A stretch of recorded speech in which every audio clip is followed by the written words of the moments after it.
What's happening, y'all? It's your man Sam, and here at Viral Hip Hop News. Listen, do me a favor. You see the brother right now on your screen. Go down to my description box and follow Chakra Doctor at Chakra Doctor TV on YouTube. Your only place to find miracles you won't put down. Grab the House of Lazenberry series by author Daniel Webb. Since his controversial interview at the Hip Hop Uncensored podcast, the books can't stay on the shelf. Grab the series, The House of Lazenberry, The House of Lazenberry 1978, and The House of Lazenberry, A Time in the Hill. Link in the description box. On that, real quick, I don't know if we talked about Kevin Samuels passing away here on the show together. Obviously, a lot of people have been talking about it. Vivica A. Fox, I don't know if you heard what she had to say about the situation. I'm gonna play it real quick and get your thoughts.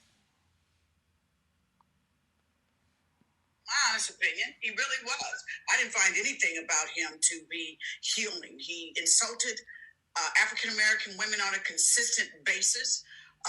One of his last statements that he said was that if you're over 38 and you haven't married or something like that, that you're no good and disposable. To me, it was a shock jock. And, you know, I hope this is teaching folks a lesson about the karma that you put out, the negativity that you put out in the world, that when karma comes knocking at your door, she might not be so kind.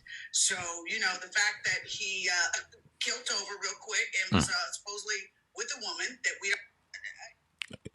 Real quick, man, that was what she said. What you think? Yeah. I actually talked about this earlier, man. You know, it's crazy. And I'm going to reiterate the same sentiments. Yep. I think it's disgusting. I think it's disgusting for her now to come out and say something about this. Like, and my thing, what I was saying earlier is like, why ain't you invite this man? If you felt this way about this man, obviously this is something you've been watching this man, so you know who he is. Right. Why not invite him on the show and let's debate the topics, right? Let's talk about it, confront people to their face. I come from that era where it's like, all right, we're going to get in the ring. We're going to talk about it. You know what I'm saying? You put your shit on the side. I put my shit on the side. We talk about it. At the end of the day, we come to a resolution or we don't, but we cool about it. Mm-hmm. Exactly. Dead. This dude is dead. But then you're going to say, okay, then she's talking about this woman. You don't know what kind of woman he was with. You said he killed over. That was a shot. Absolutely disgusting. Vivica A. Fox. Like, why people doing this when people die, man? I don't get it. You know, we had a couple comments about when we talked to Lord Jamal about the whole death thing or why it does. And people was like, well, I don't understand why we're not allowed to, if they were disrespectful, if they were this, if they were that, why are we allowed, why we got to say nice things just because they're dead? It's like, nah, you missing the fucking point, right? Because the point is, you weren't saying these things to them when they were alive. You were sitting in your corner, tucked away in your feelings like a punk, sitting there sulking up all of it because maybe he was hitting chords that was real in what was going on. Didn't know that man like that, didn't follow him, ain't support nothing like that. But it's a different level and a different code nowadays that we didn't have a couple years ago, decades, whatever the case may be, that when somebody died, whether you liked them or not, you didn't throw shit on their name because they weren't here to defend themselves. And you definitely didn't throw shit on their name if you didn't say it when they were alive. And that's the problem. Like you just put perfectly. Why didn't you bring him on the show? Why didn't you talk about it with him if you oppose something there to get some understanding? Because we get little bits and pieces, and I'm sure you guys are sitting there dialed into the bits and pieces, but are you watching the whole hour and a half of the show? I know I didn't.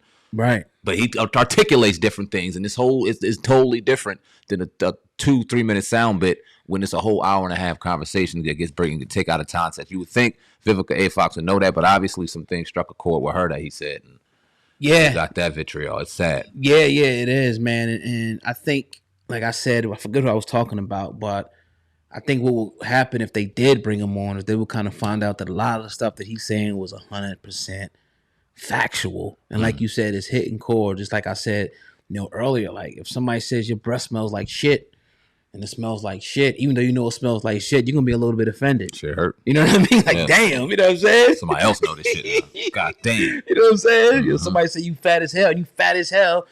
Yeah, but like, damn, you just call me fat as hell. So like that. So that's what I think, is the whole type of dynamic, with that. They should have brought him on the show. He would have been, I'm more than happy, hopefully. Yeah. You know what I mean? To come on the show. And that's what we got to start measuring people by, like the Umar Johnsons and the Morrisons and all these people that people talk about. Are they willing to put themselves in the fire and stand behind what the hell they say? Facts. If not, then you can pretty much see, okay, this person is fraudulent, right? And to my knowledge, I don't know much about Kevin Samuels, mean, he's going right at it with these women online all the time. All the people that oppose him. Every day, all day. And I think that, struck a couple chords, Vivica. And he also said, and I heard this in one of his interviews, that he talked about men for years and nobody listened. And the second he started going in on women, the shit went crazy. I can understand where he's coming from, because obviously you want to talk about some positive shit when you want to bring out some shit, because that's what we're missing and shit in the culture. And then you full of shit. All you want is the drama, and all you want is this, all you want is that. So we know how that game go. So, I mean, the second y'all start diving in and watching and really paying attention, that's all y'all see. But y'all don't see a whole body of work that he did prior to that. It's dangerous, man. The culture is fucking tarnished right now. Yeah, the disrespect after death is something new to me, man. For real. You thought only the rappers did it, not no more. Yeah, it's universal now. Yeah. It's part of the culture. For sure, man. But we got